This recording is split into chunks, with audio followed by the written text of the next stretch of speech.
welcome to podcast.init, the podcast about Python and the people who make it great.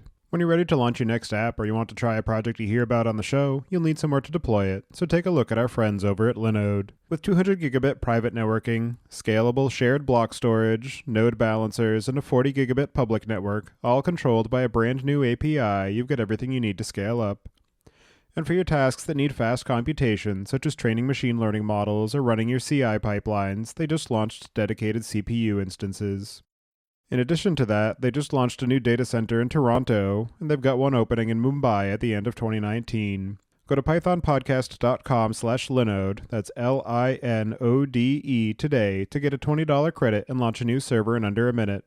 And don't forget to thank them for their continued support of the show. And to keep track of how your team is progressing on building new features and squashing bugs, you need a project management system that can keep up with you, that's designed by software engineers for software engineers. Clubhouse lets you craft a workflow that fits your style, including per-team tasks, cross-project epics, a large suite of pre-built integrations, and a simple API for crafting your own. With such an intuitive tool, it's easy to make sure that everyone in the business is on the same page. Podcast.init listeners get 2 months free on any plan by going to pythonpodcast.com/clubhouse today and signing up for a free trial. And you listen to this show to learn and stay up to date with the ways that Python is being used, including the latest in machine learning and data analysis. For even more opportunities to meet, listen, and learn from your peers, you don't want to miss out on this year's conference season. We have partnered with organizations such as O'Reilly Media, Dataversity, and the Open Data Science Conference. Coming up this fall is the combined events of Graph Forum and the Data Architecture Summit. The agendas have already been announced, and super early bird registration is available until July 26th, where you can get up to $300 off, or the early bird pricing for $200 off is available through August 30th. Use the code BNLLC to get an additional 10% off any pass when you register. Go to pythonpodcast.com/conferences to learn more about this and the other conferences, and take advantage of our partner discounts when you register. And also, the Python Software Foundation is the lifeblood of the community, supporting all of us who want to run workshops and conferences, run development sprints or meetups, and they also ensure that PyCon is a success every year. They have extended the deadline for their 2019 fundraiser until June 30th, and they need help to make sure they reach their goal. Go to pythonpodcast.com/PSF2019 today to make a donation. And you can visit the site at pythonpodcast.com to subscribe to the show, sign up for the mailing list, read the show notes, and get in touch. And if you have any questions, comments, or suggestions, I'd love to hear them. And to help other people find the show, please leave a review on iTunes and tell your friends and coworkers. Your host as usual is Tobias Macy, and today I'm interviewing Jared Broad and Alex Catarino about QuantConnect, a platform for building and testing algorithmic trading strategies on open data and cloud resources. So Jared, could you start by introducing yourself? Hi, Tobias. Nice to meet you. My name's Jared Broad, and I'm the CEO and founder of QuantConnect. We were founded about 2012, and since then, we've been building this community and cloud platform to give people the most powerful algorithmic trading services possible. And Alex, could you introduce yourself as well? Yeah, hi. I'm Alex. I'm a community lead at QuantConnect, and I was involved a lot in the Python integration with QuantConnect. So I'm here because of that. And going back to you, Jared, do you remember how you first got introduced to Python? Yeah, I've been in and out of Python for many years now, but it was really the community of QuantConnect that drove me personally mostly into Python. So it's been strongly demanded by our community, and I've had to learn it from the ground up, which has been a fascinating and humble experience. But it's been a great journey. And Alex, do you remember how you first got introduced to Python? Yeah, I started late 2015 when we started to work on the integration. And it's been great learning how powerful Python is. I also helped to translate some of the algorithms from C# to Python, and I learned a lot in this process. And so, Jared, going back to you, you mentioned a little bit about what QuantConnect is and some of when it got started, but I'm wondering if you can just give a broader overview about what you're building with the QuantConnect business and platform and how it got started and just your overall mission for the company. Sure. QuantConnect really at its core is a global community of engineers, quants, scientists, mathematicians, just people who have a passion for the market and have ideas that they want to test. And so our mission really was to break open this really complicated and hard to access technology and financial data so that individual people could get access to it and test their ideas and then deploy powerful investment strategies to the markets. We started in 2012, and the world's evolved a lot since then, and now we've built this technology, we've offered this platform, and the community is the biggest community in the world of these quants, and we are looking to provide them a way to monetize their efforts and make the most of their ideas. And so that's what we're launching this year, which is called Alpha Streams, and it's a way for them to really make the most of their efforts. And I know that there are a few other businesses that are in a similar space as far as being a way for average users to be able to build and test algorithms for running against financial data and possibly actually executing trades with it. So I'm curious if you can talk through some of the other businesses or platforms, whether open source or proprietary, that are operating in that similar space, and maybe characterize your position in the market and how you compare to some of the other options. Sure. I would say that we're the only company that has stayed 100% focused on the quants and the community. That motive that has driven our core business decisions, our technology design. And so as a result, we're the only one in the market who actually didn't become a hedge fund. So we've focused on developing the platform and the technology to be the best possible for the quant community.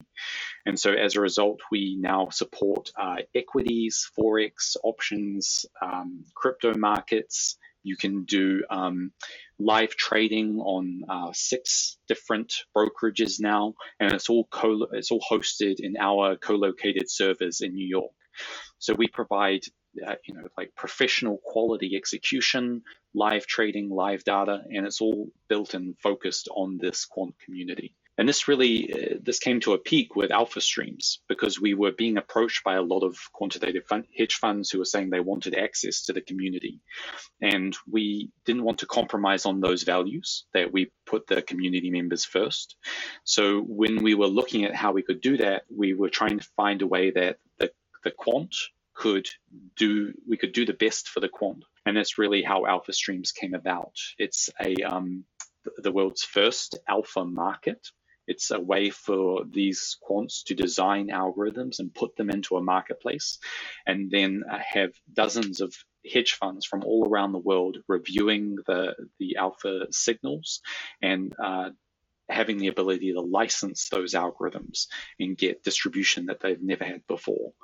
And so I know that the core of the platform is largely implemented in C#, and that's where a lot of your background lies, and that you have added support for Python as an implementation language. But I'm wondering if you can just start by talking through what the main ways are that you and your customers end up using Python, both within the QuantConnect platform itself, and just more generally in terms of the algorithmic nature of the problem domain that you're working in.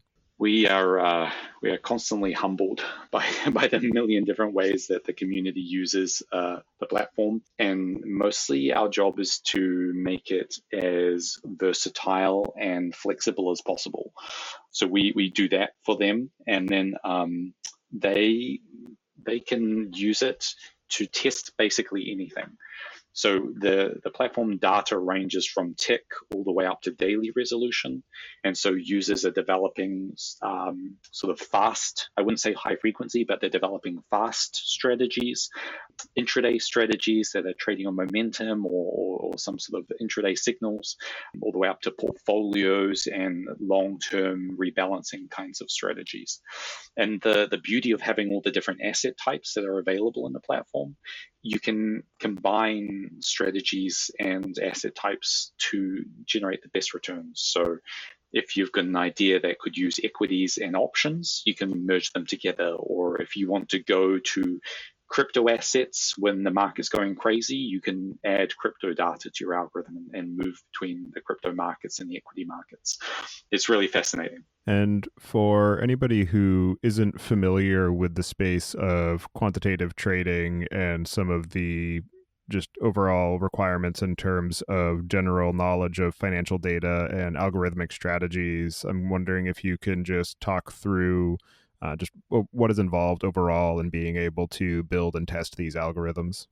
Well, we have a lot of material for someone who is new. We have been working a lot on this material for the past 2 years, and now we have dozens of tutorials and a strategy library with hundreds of academic papers implementation. So our users have access to full working algorithms that they can take as an inspiration, and also follow all the process that in these paper implementations. And we also have a bootcamp, which is an interactive step-by-step tutorial.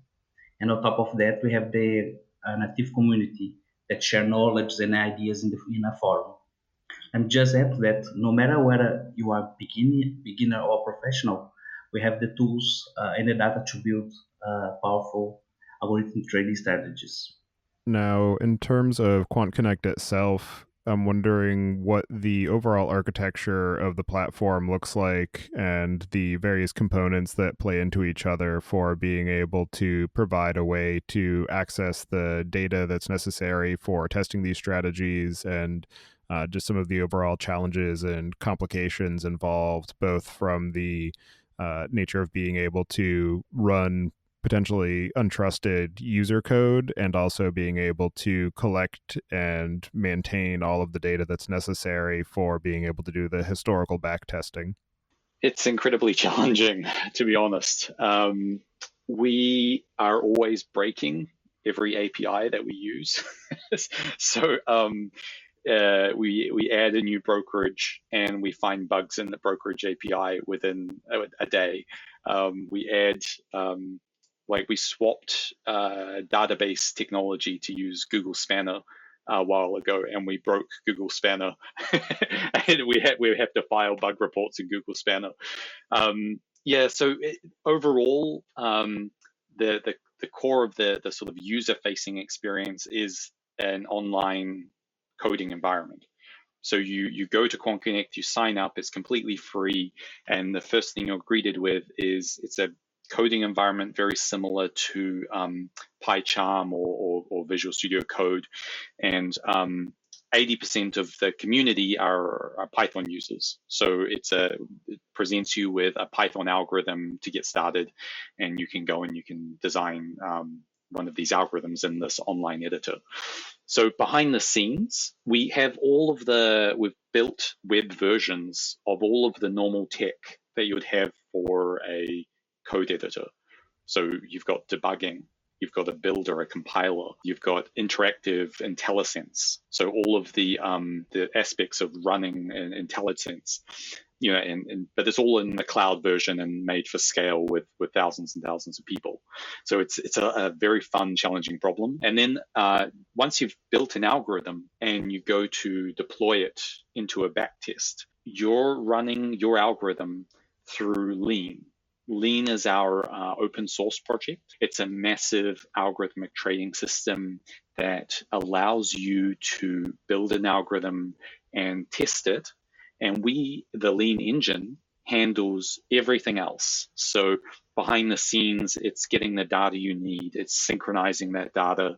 It's managing your portfolio, so the state of your algorithm, and managing all of the models so that we can do virtual fills in simulation on all these different asset classes and virtual transactions, and modeling all of the fees and the slippage and the portfolio values.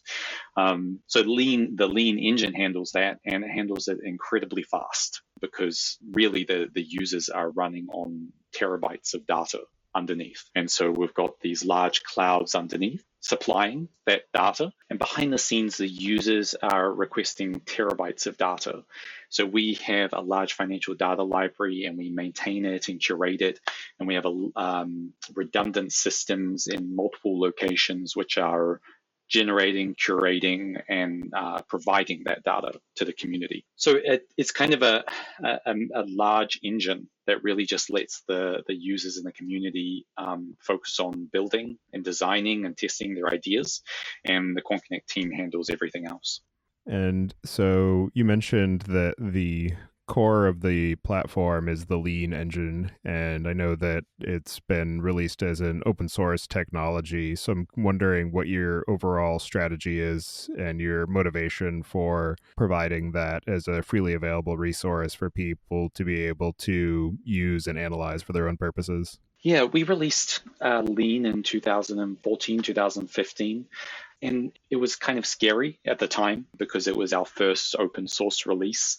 And like the algorithmic trading industry, everything's so secretive and it kind of goes against the grain. So it was actually probably one of the best decisions we made. Algorithmic trading is incredibly sensitive to the platform, the infrastructure that you're running on. And by open sourcing it and letting the users touch it, inspect it, we were able to give them a lot of confidence and faith in the platform and how it's built and how it's architected. We were able to rally this global community of engineers and brilliant minds to come and work on the platform. So there's over 90 contributors from all around the world who have been part of making Lean possible. It's kind of weird, but a lot of our team was found through the open source. It's people who are working on the project for fun on their own time, and we say, hey, come and join QuantConnect and we'll do it full time together. So we just bring the people on board and they join the team full time, and it's been a great way to meet new team members. So yeah, it's been an interesting journey with the open source. And given that the Lean engine is written in C#, but you're using it as a mechanism for executing Python code, I'm wondering what the bridge looks like and just the overall technology stack that you've compiled for being able to enable that interaction and be able to run those Python algorithms, particularly in terms of managing dependencies within this C# core runtime. Yeah, the original implementation was based on IronPython. It was in production, it dates back in 2014. It was in production for about 1 year, but it has poor library support, just the standard library. And the community members were looking for NumPy, SumPy, and Pandas. They love Pandas. And eventually machine learning libraries. So we started looking for a replacement in 2015, 16, and we tried autocode generation by reading the C# code and then creating a Python library for Lean. It wrote thousands of classes and automatically porting C# to Python, but it was really, really, really slow, so we couldn't use it. So inspired in NumPy, we looking to make a C++ version of Lean. We would bound it directly the Python C API, invoking from the C++ library that would be Lean. This solution requires serialization across the memory domain, passing the data from C to Python and on the other direction. And there's always part of the transport for anything from beyond basic types. Serialization is the core limitation for this kind of interop operations. Anytime a complex type needed to transmit between the C# and the Python, it requires serialization to string to work properly. So in our research, we came across PythonNet, which is also an open source project. It's led by Denis Akiarov. And PythonNet it was a great finding. It provides the key bindings into Python C API to net applications, so it can easily consume the Python objects. So with PythonNet, we were able to import Python classes into Lean as algorithms. It supports all versions of Python from 2 to 3.6. That's the version that we are using right now, and it supports most of the libraries. So now Lean supports NumPy, SciPy, TensorFlow, Keras. For instance, in Lean, we deeply model the portfolio of an algorithm, providing the profits, losses, slippage models like Jared mentioned before. And PythonNet handles all the types conversion between the two languages very well. And because of the fact that you're bridging these two different language runtimes, I imagine that that has at least some impact on the overall latency and performance characteristics of the execution of the algorithms. And since the financial space is highly time dependent as far as the execution of trades to make sure that you're getting the price that you think that you're getting, I'm curious what your approach has been to managing those performance impacts and maintaining an appropriate level of latency. Well, ultimately, we stuck with PythonNet and looking to optimize the PythonNet bridge between the two languages, because it's already the direct binding from the Python C API, so it's already the fastest option available, right? So we just look into improving PythonNet and improving also the speed of Lean. Anyway, in live trading, Lean is slightly fast. It's not designed for high frequency trading, like Jared has mentioned, but 99% of the world is more than enough speed. Since links can analyze and respond to new data within milliseconds, there are other bottlenecks like the brokerage API that are much more important to the latency. And have there been any complications or edge cases that you've had to deal with in terms of the communication layer between Python and the .NET CLR for any sorts of bugs that are introduced? And then the other curiosity I have is management of the third-party libraries that you bring in, as far as any upgrades trying to avoid breaking the user-submitted algorithms that might be dependent on particular features of whatever version is available at the time of implementation for things like NumPy or TensorFlow. It is a problem though, and it's been an interesting one to manage. So behind the scenes, we have a versioning system, kind of like GitHub, that lets us deploy different versions of our infrastructure. So we can actually, for the startup hedge funds that are using QuantConnect, we can actually pin the version of the infrastructure to a certain version, and then they can go and they can run their fund on a specific version. But for the bulk of the community, it's better, we've found, to give them the latest version of QuantConnect's code because it has the most bug fixes. Just simply, we iterate very, very quickly, and we fix the open source and fix its bugs very, very quickly. And so deploying those fixes to production is the best we can do for the bulk of the community. But for a lot of people who are managing assets and doing sort of production sensitive deployments every day to live trading, we've got this pinned infrastructure system that we make available to them. Well, for the libraries, we have all every time that we add new libraries or update the framework, the basic Docker container that we have, we test it against a bunch of algorithms as a kind of unit test to see if it's not broken. But we try to keep the versions constant in time and just make an upgrade when we see it's fit. So we are always looking for the state of the art of each library. And For the usage of Python itself, you mentioned that there are something like 80% of your users who use that versus some of the other runtimes that you support. And I'm wondering, what are the benefits of the Python language specifically that brings in so many people in the quant community?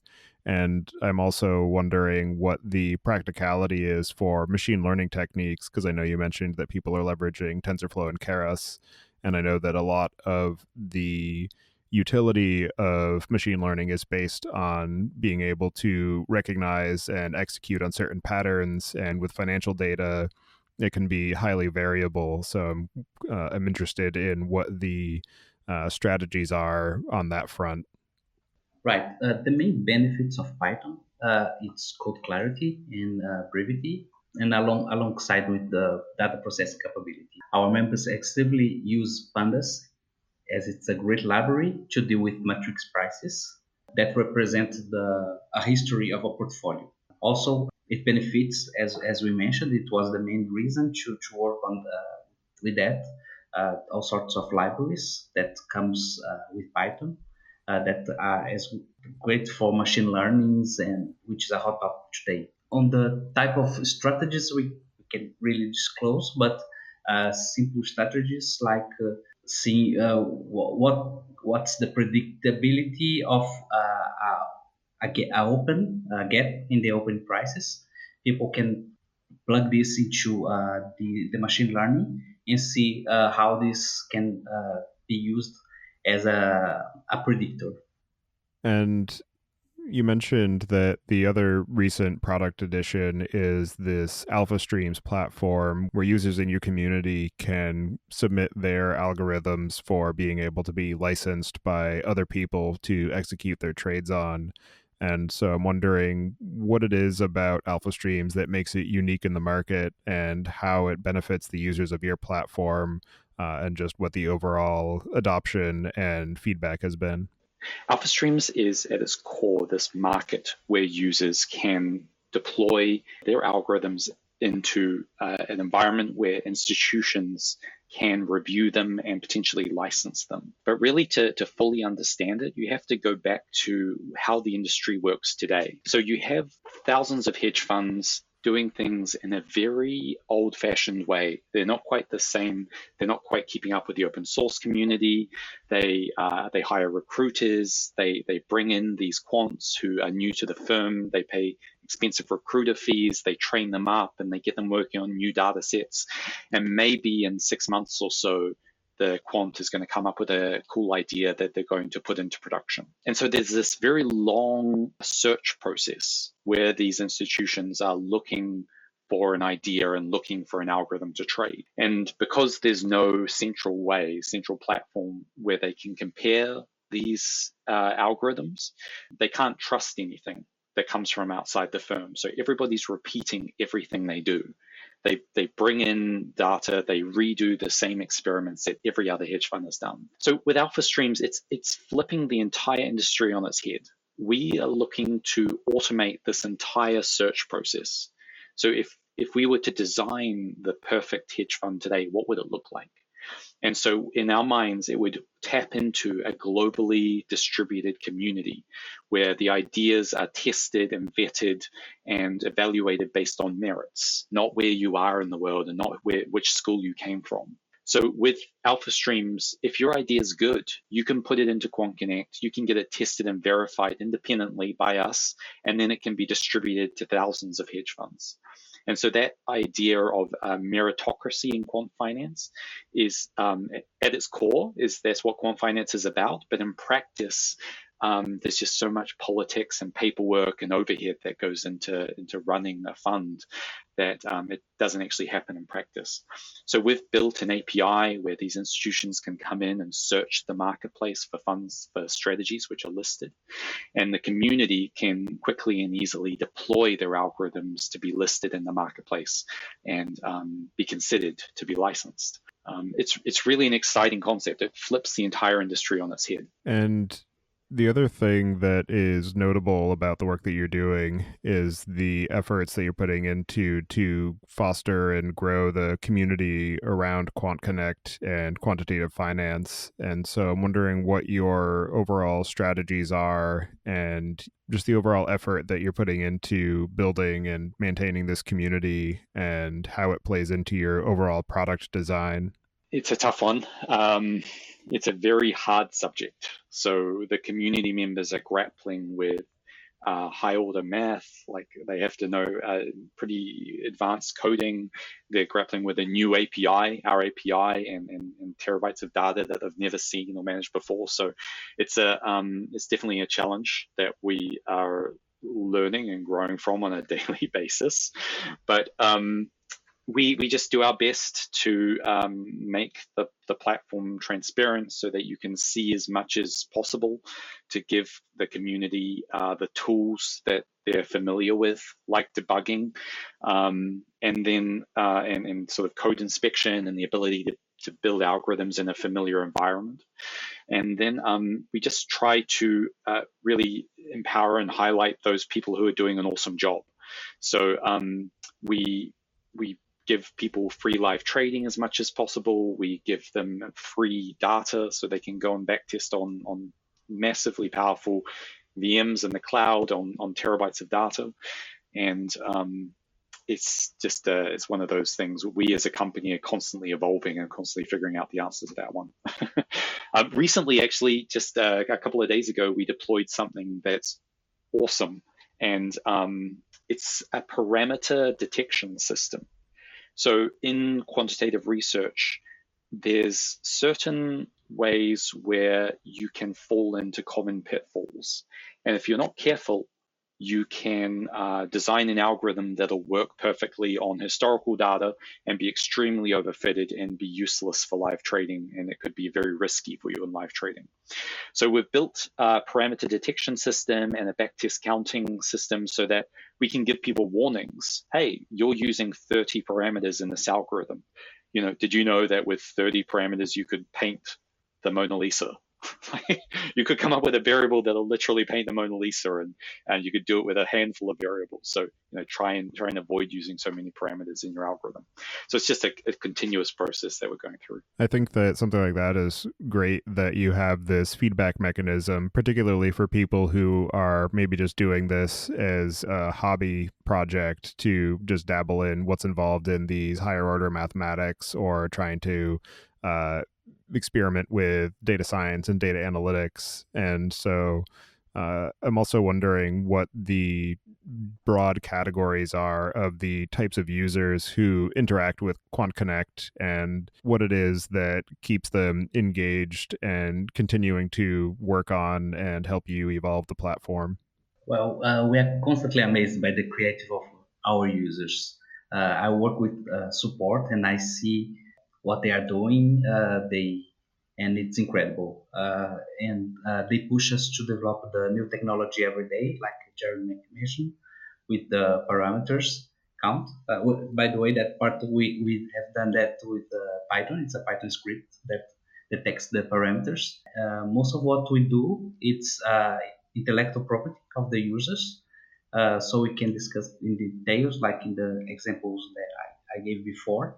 But there's also work. For example, Marine is built on open source Android application to the API, so people can control their live algorithm on the go. Or James has released an open source optimizer. You can run generic optimizations with Lean that we still don't support, but eventually we will do in the future. And to give you more background. To give you more background, the QuantConnect community is just so diverse. It's so hard to put them into one bucket. So that we have all the core STEM graduates, so science, technology, mathematics, chemistry, physics, anybody who's gone through that sort of programming and rigorous training. But then there's about a third who are financial professionals. They might be working in the fund industry and doing this on the side, or dreaming about starting their own fund. Or there's academics and traders and just thousands of people from all over the world. There's about half of the community are in the US. but the other half are just spread out in UK, Russia, China, India. It's fascinating. And what have been some of the most interesting or innovative or unexpected ways that you have seen people interacting with QuantConnect and using it and just sort of building in terms of the types of strategies or tactics that they're leveraging? Yeah, so it's tough for us to talk about the individual strategies that people are building, but broad strokes, there's everything from some fast to machine learning to portfolios. But then people also, we've opened up an API to QuantConnect itself.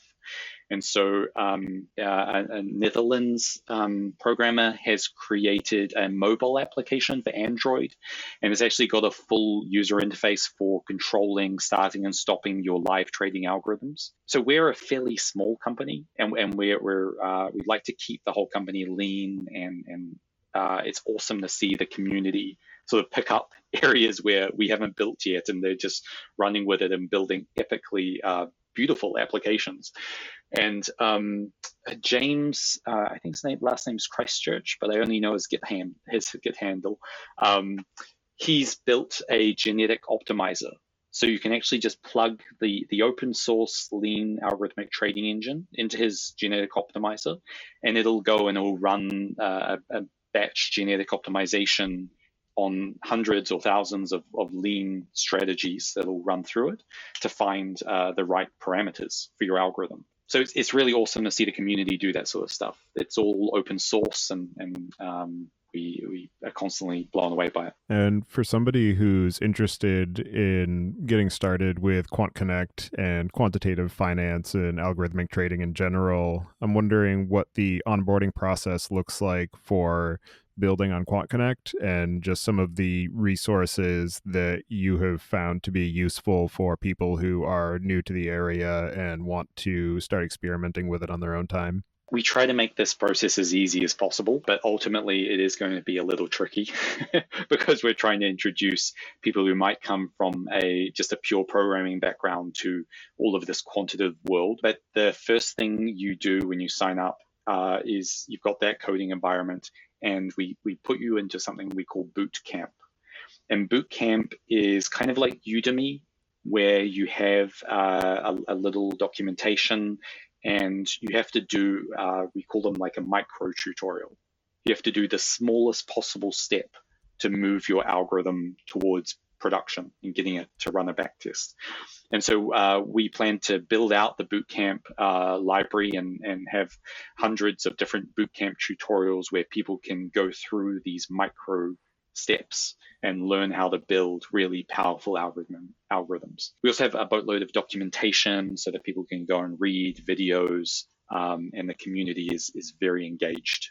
We're very grateful for the community and all their help to help other community members. And looking broadly at the industry, I'm wondering what the trends are in quantitative finance and algorithmic trading that you find most exciting and the ones that you find most concerning as you look forward. I'm probably fairly biased. I don't find too much concerning, but I am very excited about the move for finance to become more like Silicon Valley, especially in the last 2 to 3 years. You're seeing these large institutions start to open up. And that's something that we've been doing for years now. And we're happy to see these beasts, these large machines starting to come around to these ideas.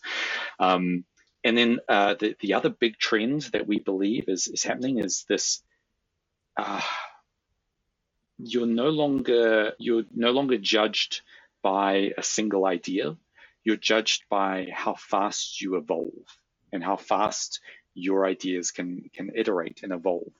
And the financial markets are driving that. The markets are changing faster than they ever have before, and that's forcing people to change and automate it faster, better, and new, unique ideas more than they ever have before. And so that automation is really part of the key of QuantConnect's alpha streams. We see that the individual fund can't compete against thousands and thousands of quants in the community. And so by pairing a fund with the community, we think that they can be equipped to evolve fast enough to keep up with the markets. And that's really the core of the AlphaStream vision. And in terms of the future of QuantConnect, what do you have planned in terms of overall features or growth for the platform, or plans that you have for helping to foster the community and help them thrive? We are investing every day a lot in our education, in the platform, making it better for the community. And ultimately, all of this is to drive licensing and get these community members connected with funds so that they can earn revenue. And so that's really what inspires us. We want to get these users, we want to give them as much research about cutting edge quantitative techniques so they can make the best live trading algorithms so that they can get licensed and distributed to funds, to really grow this to the largest quantitative community of algo traders and developers and coders in the world, and pair them with the best technology possible. And in the process, what we're doing is we're making the industry more efficient. You've got all of these institutions all repeating the same thing, and it's incredibly inefficient. So by making the platform better, we can make the whole industry more efficient and empower people from all around the world based on the merit of their ideas. And that's really the core of our passion. And are there any other aspects of QuantConnect, any of its various aspects, or the overall space of quantitative finance that we didn't discuss yet that you'd like to cover before we close out the show? Yeah, I think the industry needs as much brain as possible to foster more innovation, and that's it. Oh, I suppose we're recruiting. We are looking for people who love hard challenges. And we have epically hard challenges. So if you're interested in solving how do we get debugging for thousands of people when they're backtesting terabytes of data, and figuring out how to do that in a multi-language environment, and worrying about memory leaks and pinning and cross-domain serial, it's epically hard problems. So if that sounds like you, then check out our open source. Good point. I was also thinking about the data quality. Maybe people can data scientists can come up to help us to improve our data. That's also important, especially now that we are going to have alternative data from other markets. That's not just price data. So it's very important too. To further to give some background to that, we have terabytes of this price data, so futures, options, equities, forex, crypto, and really though to build an algorithm, there's a little bit more than just price data that's required. So most people, they say, hey, when we'll just apply this technical indicator to this price data, and that'll be our strategy. But most of the time, because that strategy, because all of that price data is open, all of those technical strategies that might have worked in the 1970s, 1980s, they don't really work in live trading anymore. So the whole financial industry is moving towards using alternative data in their strategies. One other big thing I think that's happening at the moment that's really important for the community to understand is this move from focusing on price data alone to focusing on a core hypothesis. So when people are designing an algorithm, they're pulling in much more of the scientific method. So instead of just saying, I'm going to hack around with this data until I find something that fits, they first need to start with an idea. And that idea has to be something fundamental that'll move the markets. So for example, you might say that when there's more sunshine, you're going to have more oranges produced. And that is going to cause a surplus of supply of oranges. And so orange juice futures contracts are probably going to fall. And so there's a definite cause and effect of that relationship between the sunshine and the orange juice. And it might be weak, and it might just be a hypothesis, but then you need to go and you test your idea and you see if it has merit. And so you might pull in things like, if the federal bank increases interest rates, then the mortgage rates are going to go up, And so thus any real estate investment ETFs are probably going to go down because they won't be able to buy as much with the capital that they have. And so there's lots of different cause and effects, whether it be in the real world, like looking around you and seeing how things interact, or in sort of the virtual world, in the financial markets, and how different mechanisms interact with each other. But really to monetize those things, your algorithm needs to be connected to what's called these days as alternative data. It's data which is not just the price data of the markets, it's a signal that's about the world. It's a signal about sunshine and the current sunshine hours in Florida, or the current federal interest rates, and using that as a way that your algorithm can start to trade and act on those signals. And so at QuantConnect recently, we've started this project to work with alternative data vendors and get them to import their data into the QuantConnect repository. And that way our community can go and design these epically powerful algorithms on not just price data, but all of this alternative data that covers social sentiment, Twitter, jobs numbers,